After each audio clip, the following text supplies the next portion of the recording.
नमस्कार, मी मोहिनी सोनार. आपण पाहताय TV9 मराठी बुलेटिन मध्ये विविध बातम्यांचा वेगवान आढावा घ्यायचा. सुरुवातीला एक महत्त्वाची बातमी. साताऱ्यातून उपमुख्यमंत्री सुनेत्रा पवार या प्रीती संगमाकडे रवाना झाल्यात. यशवंतराव चव्हाण यांच्या समाधीस्थळी त्या अभिवादन करणार आहेत. तर त्यांच्या सोबत सुनील तटकरे, रुपाली चाकणकर, मकरंद पाटील हे उपस्थित आहेत. तर आता सुनेत्रा पवार या साताऱ्यामधल्या कराड या ठिकाणी स्वर्गवासी विदीप जाधव यांच्या कुटुंबियांची सुद्धा भेट घेणार आहे. सांत्वनपर भेट त्या कुटुंबियांची घेणार आहे. त्याआधी त्या यशवंतराव चव्हाण यांच्या समाधीस्थळी अभिवादन करण्यासाठी जाणार आहेत.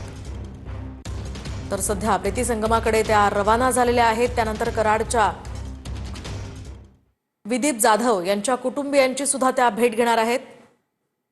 विमान अपघातामध्ये अजित पवारांचे सुरक्षा रक्षक विदीप जाधव यांचं सुद्धा निधन झालं आणि त्या पार्श्वभूमीवर त्यांच्या कुटुंबियांची सांत्वनपर भेट घेण्यासाठी सुनेत्रा पवार या आता साताऱ्यातल्या कराड या ठिकाणी आल्यात.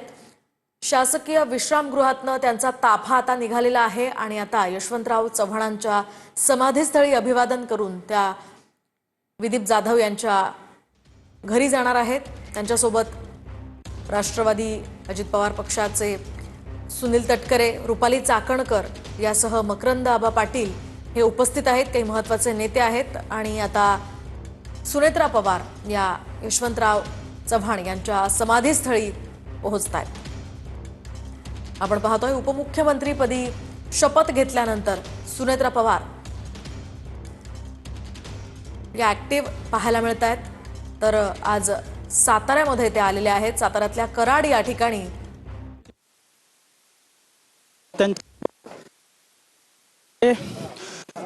महिला आयोगात रुपाली चाकणकर, मंत्री मकरंद आबा पाटील, त्याचबरोबर राज्यसभेचे.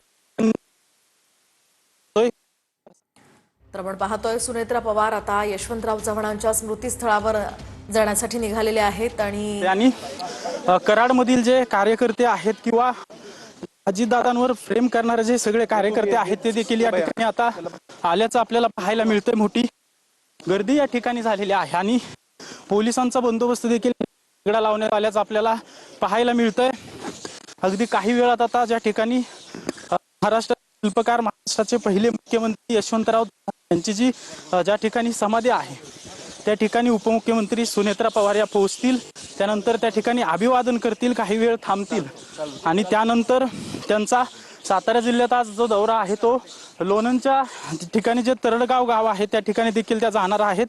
उपमुख्यमंत्री अजित पवार यांचा ज्यावेळी विमान अपघात झाला त्यावेळी त्यांच्या सुरक्षा रक्षकाचं देखील त्या विमान अपघातात दुःखद निधन झालं होतं आणि त्यांच्या घरच्यांची सांत्वनपर भेट देखील आज उपमुख्यमंत्री सुनेत्रा पवार घेणार आहेत. आज आपण पाहतोय की माजी मंत्री बाळासाहेब पाटील देखील या ठिकाणी आलेले आहेत आणि जिल्हाधिकारी असतील सातारचे किंवा पोलीस अधीक्षक असतील हे देखील या ठिकाणी आलेले आहेत. उपमुख्यमंत्री सुनेत्रा पवार पहिल्यांदाच या ठिकाणी आले असल्यामुळे प्रशासन देखील सगळ्या प्रशासनातील बडे अधिकारी जे आहेत ते या ठिकाणी आलेले आहेत. या सगळ्या अधिकाऱ्यांची, जिल्हाधिकारी असतील किंवा पोलीस अधीक्षक असतील यांची भेट देखील शासकीय विश्रामगृह या ठिकाणी उपमुख्यमंत्री सुनेत्रा पवार यांनी घेतलेली आहे. आधी काही आता अंतरावर महाराष्ट्राचे पहिले मुख्यमंत्री यशवंतराव चव्हाण यांची समाधी आहे. या समाधीस्थळी हे सगळे राष्ट्रवादीचे नेते जे आहेत ते अभिवादन करणार आहेत, काही वेळ या ठिकाणी थांबणार आहेत आणि त्यानंतर पुढच्या दौऱ्यासाठी निघणार आहेत. हे आपण